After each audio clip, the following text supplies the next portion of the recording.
ಯಾವ ಸ್ವಾತಂತ್ರ್ಯ ಸಂಗ್ರಾಮದಲ್ಲಿ ಈ ದೇಶವನ್ನು ರಕ್ಷಣೆ ಮಾಡುವುದಕ್ಕೋಸ್ಕರ ಮಹಾತ್ಮ ಗಾಂಧಿ ಹೋರಾಟವನ್ನು ಮಾಡಿದ್ರ?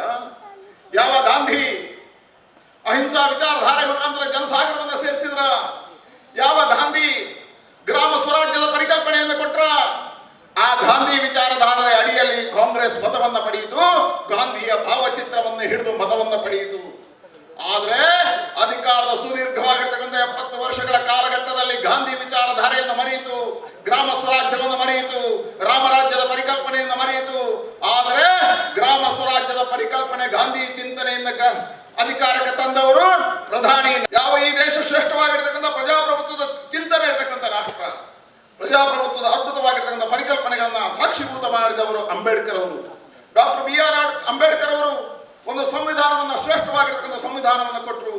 ಅವರು ಕೊಟ್ಟಿರ್ತಕ್ಕಂಥ ಸಂವಿಧಾನದ ಆಧಾರದಲ್ಲಿ ಒಬ್ಬ ಚಾ ಮಾರುವ ಹುಡುಗ ಇವತ್ತು ದೇಶದ ಪ್ರಧಾನಮಂತ್ರಿ ಆಗಬಲ್ಲ ಅನ್ನುವುದಕ್ಕೆ ಕಾರಣ ಅದು ಅಂಬೇಡ್ಕರ್ ಅವರ ಚಿಂತನೆ, ಅಂಬೇಡ್ಕರ್ ಅವರ ಚಿಂತನೆ.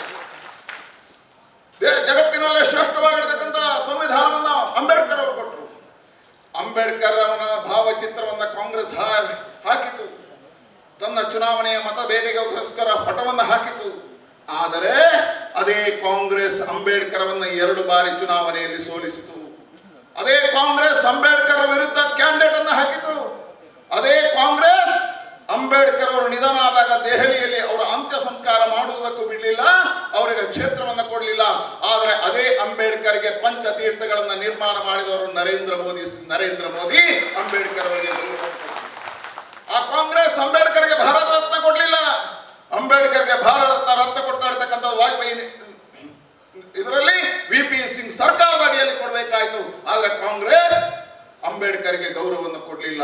ಆದರೆ ಅಂಬೇಡ್ಕರ್ ಭಾವಚಿತ್ರದಲ್ಲಿ, ಹಾಗಾಗಿ 2ನೇ ಶಾಪ ಅಂಬೇಡ್ಕರ್ ಶಾಪ. 3ನೇ ಶಾಪ ಈ ದೇಶದ ಭಾವನೆಗಳು.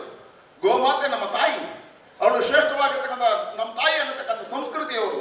ಅದೇ ಕಾಂಗ್ರೆಸ್ 16 ಚುನಾವಣೆಗಳಲ್ಲಿ ಗೋಮಾತೆಯ ಚಿಹ್ನೆಯ ಅಡಿಯಲ್ಲಿ ಚುನಾವಣೆಯನ್ನು ಸ್ಪರ್ಧೆ ಮಾಡಿತ್ತು. ಹಸು ಕರುವಿನ ಮಧ್ಯೆ ಚಿಹ್ನೆ ಇತ್ತು, ಜೋಡೆತ್ತಿನ ಚಿಹ್ನೆಗಳು ಕಾಂಗ್ರೆಸ್ ಅಲ್ಲಿತ್ತು. ಆದರೆ ಅದೇ ಕಾಂಗ್ರೆಸ್ ಹಸು ಕರುವನ್ನು ಮರೆಯಿತು. ಹಸು ಕರು ಕಾಂಗ್ರೆಸ್ ಅನ್ನು ಅಧಿಕಾರಕ್ಕೆ ತಂದಿತ್ತು.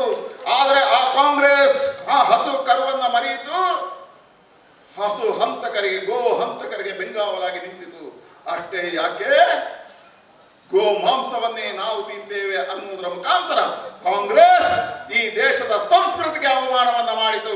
ಆದರೆ ಈ ದೇಶದ ಸಂಸ್ಕೃತಿಯನ್ನು ಎತ್ತಿ ಹಿಡಿದು ಗೋ ಹತ್ಯೆ ನಿಷೇಧ ಕಾನೂನು ತಂದವರು ಸನ್ಮಾನ್ಯ ಮುಖ್ಯಮಂತ್ರಿ ಯಡಿಯೂರಪ್ಪನವರು. ಹಾಗಾಗಿ ಇವತ್ತು